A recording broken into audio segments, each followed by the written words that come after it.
cumprimentos na graça e na paz do nosso Senhor Jesus Cristo. Hoje nós vamos aqui estar estudando a nossa primeira lição da revista do livro de Apocalipse, cuja introdução diz: Introdução a uma visão de Jesus. Nós vamos estudar aqui Apocalipse 1, dos versículos do 1 ao 20. O nosso versículo-chave aqui é o 8, que diz: Eu sou o Alfa, o Ômega, o princípio e o fim, diz o Senhor, que era e que é e que há de vir, o Todo-Poderoso. Quando nós começamos a estudar o livro de Apocalipse, nós começamos a entender melhor a revelação de Jesus Cristo através do apóstolo João, Já no início aqui, no versículo de número 1, nós temos aqui o que? O texto começa com um prólogo descrevendo quem seria o autor do livro. A revista nos dá uma sugestão aqui que, em vez de ser chamado Apocalipse de João, caberia ser chamado Apocalipse de Jesus, pois ele revelou essas coisas a João por intermédio de um mensageiro, e João as escreveu. No versículo de número 2, diz aqui: o qual atestou a palavra de Deus e o testemunho de Jesus quanto a tudo que viu.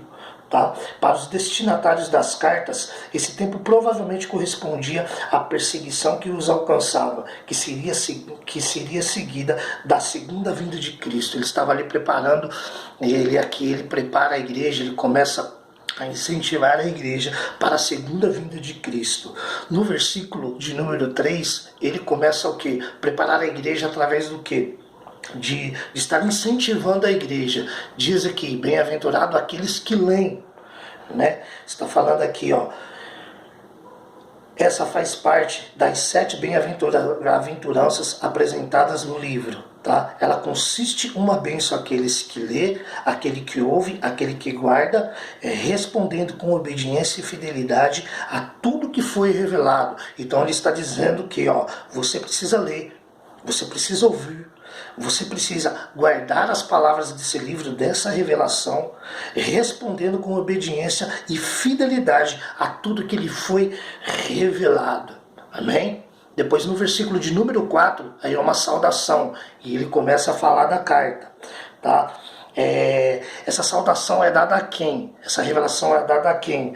As 7 igrejas que foram destinadas às cartas faziam parte de um grupo de igrejas na região da Ásia Menor, na região da Ásia Menor. Então tinha todo um grupo de igreja ali que com certeza estava passando por uma grande dificuldade, perseguição e tudo mais, Então ele usa aqui no versículo de número 5, ele começa o quê? A adorar ao Senhor. Ele destina um tempo dessa carta para adoração ao Senhor Jesus Cristo. E ele diz o quê? E da parte de Jesus Cristo, a fiel testemunha, o primogênito dos mortos e o soberano Rei da terra, Este é um espaço que João ele separa para louvar aquele que é o único de tal adoração, a fiel testemunha, o primogênito dos mortos, o primogênito dos reis da terra, que nos amam e por seu sangue nos libertou de todos os pecados.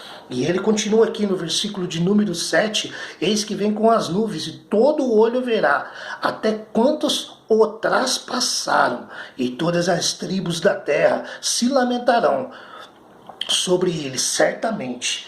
Amém.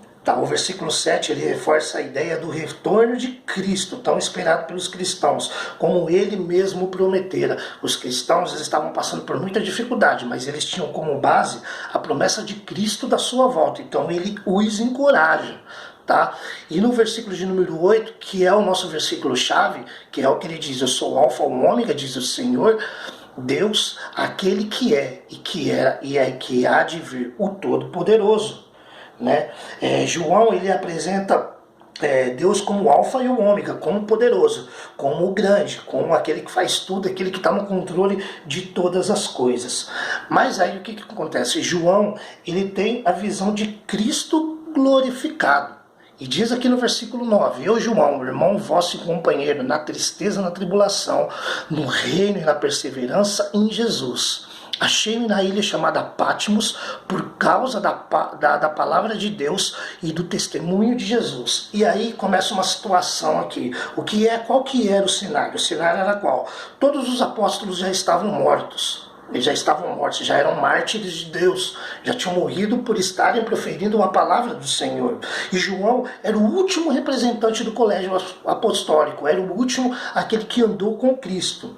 Então, a intenção de Domiciano, tá, era calar a voz do último apóstolo que estava falando da palavra do Senhor. Tá? Então ele prende o apóstolo naquela ilha, ele o coloca exilado para tentar calar a sua boca. Tá? E ele lhe fecha todas as portas da terra. Ele fecha todas as portas. E sabe o que é interessante? Que quando fecha todas as portas para o apóstolo, Deus abre uma porta para ele. Deus abre uma porta. Deus olha para baixo, olha para ele e abre a porta do céu. E quando Deus abre a porta do céu, é através da revelação de Jesus Cristo. Através da revelação de Jesus Cristo. Aí começa aqui, né, no versículo de número 17, diz assim: quando vi, caí aos pés como morto. Porém, ele pôs sobre mim a sua mão direita. João estava ali, ele estava tendo uma visão, tá? E ele ouve uma voz. Ele ouve uma voz atrás dele que diz assim, no versículo 10: achei-me em espírito no dia do Senhor e ouvi por trás de mim uma grande voz, como uma voz de trombeta, dizendo: o que vês escreve no livro e manda 7 igrejas: Éfeso, Esmina, Pérgamo, Tiatira, Sardes, Filadélfia e Laodiceia. Voltei-me para ver quem falava comigo. E voltado, vi 7 candeeiros de ouro, e no meio dos candeeiros um semelhante ao Filho do Homem, com vestes talares e cingido à altura do peito, com uma cinta de ouro. A sua cabeça e cabelos eram brancos como a alva lã, como neve, os olhos como chama de fogo, os pés semelhantes ao bronze polido, como que refinado numa fornalha, a voz como voz de muitas águas. Tinha na mão direita 7 estrelas, e da sua boca saía uma afiada espada de 2 gumes. O seu rosto brilhava como o sol na sua força. Olha só, diante da visão magnífica e por causa da sua fragilidade, João caiu no chão como estivesse morto, como acontecera com os outros. O que acontece aqui? João, ele olha para trás e ele vê 7 candeeiros, e ele vê um semelhante como o Filho do Homem andando sobre eles, que era quem? Era Jesus. Mas o interessante é que ele não vê um Jesus todo desfigurado, ele não vê um Jesus todo sujo de sangue, ele não vê um Jesus que andou pelas ruas sendo humilhado, ele não vê um Jesus que carregou um madeiro sofrendo todo arrebentado. Não. Agora, ele não vê um Jesus que com seus cabelos sujos de sangue. Não, ele vê um Jesus com seu cabelo branco, com seu cabelo liso. Ele não vê Jesus com seus olhos cheios de sangue. Não, ele vê um Jesus agora com os seus olhos como chama de fogo. Ele não vê Jesus com os seus pés furados. Não vê. Ele vê Jesus com os seus pés semelhante a bronze polido. Ele também não vê aquele Cristo que estava no madeiro, numa posição vertical, com as suas mãos furadas. Não, mas ele vê um Jesus com as suas mãos saradas e limpas, carregando a igreja. Então, essa visão, Jesus ele traz para as igrejas. E ele traz para as igrejas trazendo ânimo, trazendo alegria, trazendo a mensagem de que tudo vai dar certo, de que é para eles se sustentarem na palavra do Senhor, nessa revelação. E o interessante é que Jesus ele andava no meio dos candeeiros, ou seja, no meio das igrejas. Jesus ele está no meio da igreja, ele está no meio da minha igreja, ele está no meio da sua igreja, da nossa igreja. Tá? E ele continua aqui, o resultado da visão, diante da visão magnífica e por causa da sua fragilidade, João cai no chão, como se estivesse morto. Ele não suportou o que ele viu, e ele caiu no chão prostrado aos pés de Jesus. Só que aí acontece algo aqui que Jesus faz, na minha vida e na sua vida, como nós estamos cansados, quando nós estamos sobrecarregados, quando nós estamos passando por algum tipo de problema. Olha o que Jesus faz. Quando o vi, caí aos seus pés como morto. Porém, ele pôs sobre mim a sua mão direita, dizendo: não temas, eu sou o primeiro e o último, e aquele que vive. Estive morto, mas eis que estou vivo pelos séculos dos séculos, e tenho as chaves da morte e do inferno. Olha que interessante.